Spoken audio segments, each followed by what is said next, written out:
Who's out? Who's out? Let's go! Panthers on 3! 1, 2, 3!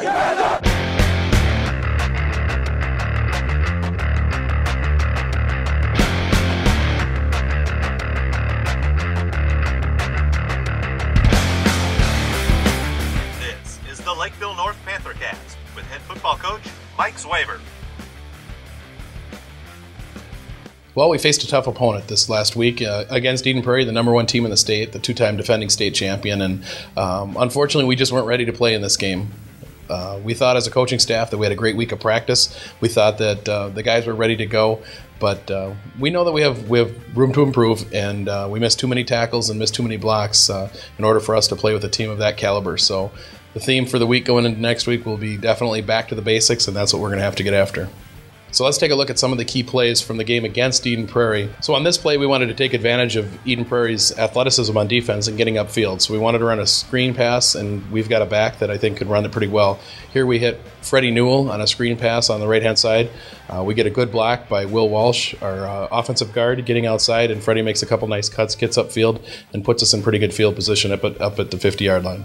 The very next play, we hand off the ball to Freddie Newell's brother, Dejan Newell.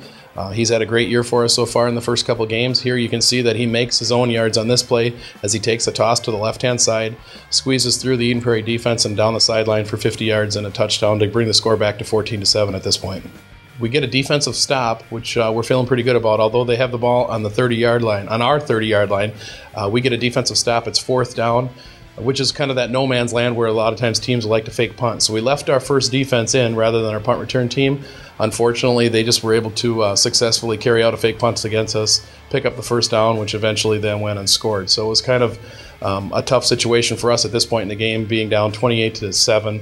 Okay, next key play, we get the ball with 2 minutes to go in the half on our own 15-yard line. We put together a really nice 2-minute drive, moving the ball downfield, picking up first downs where we needed to.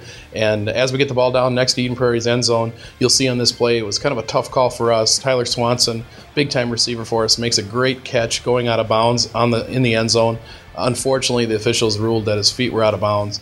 And the unfortunate thing for Tyler in this is that now this is the 3rd time in the last 4 games that he's had made amazing catches in the end zone that we see on film as being touchdowns, but unfortunately the officials on the field are seeing these as being out of bounds. So we weren't able to convert on this series, and we went into halftime down 35-7.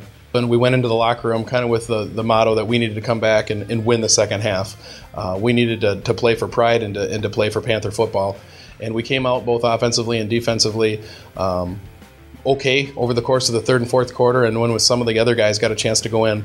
For example, on this key play from Ben Skelly, our JV running back, you can see he takes the ball in the 4th quarter on a lead right up the middle, breaks a tackle, makes a nice run for 30 yards into the end zone and scores a touchdown. So he's really excited at this point, and so is the second group of offense, being able to put some points on the board against a tough Eden Prairie team. And now it's time for our Panthers of the Week. On offense, we had another good performance by our tailback, number 22, Dejan Newell. He rushed 9 times for 76 yards, which included that 49-yard touchdown run. Finished the game with about an 8.5-yard average of tough running against a very tough Eden Prairie defense. And you can notice on this play that not only does he make a nice cut, gaining some yards, but he broke his cut off of a great block by number 5, our tight end / fullback / quarterback, Chase Heichel, who's just been playing really good football for us this year as well. And our defensive player of the game was our defensive back, Cody Schenkelberg. He came up with 18 tackles on the game Friday night versus Eden Prairie. And you can see him on this play making a nice tackle on Taylor Grant, Eden Prairie's tight end. Up next for us is Burnsville Blades. We have them in week 4, and Burnsville's coming off a tough loss against Chaska. Burnsville's had a tough season to this point in time. They're 0-3, but that's definitely not a reason why we need to overlook them. They've got a very good defense put together, and they didn't give up any points against Chaska, actually. Even though the Chaska won 6-0, it was on an interception return for a touchdown. So the test will be big for our offense to make sure that we limit mistakes offensively and start to move the ball again after a slow game against Eden Prairie. So the theme for the week will be back to basics, both offensively and defensively. We're going to have to work on blocking, tackling, and a lot of the basics of football. So hopefully we see next week when we're back here that we've bounced back, had a good game against Burnsville, and that we're on track going into the second half of our season. Thank you for watching PantherCast. We'll see you back here next week.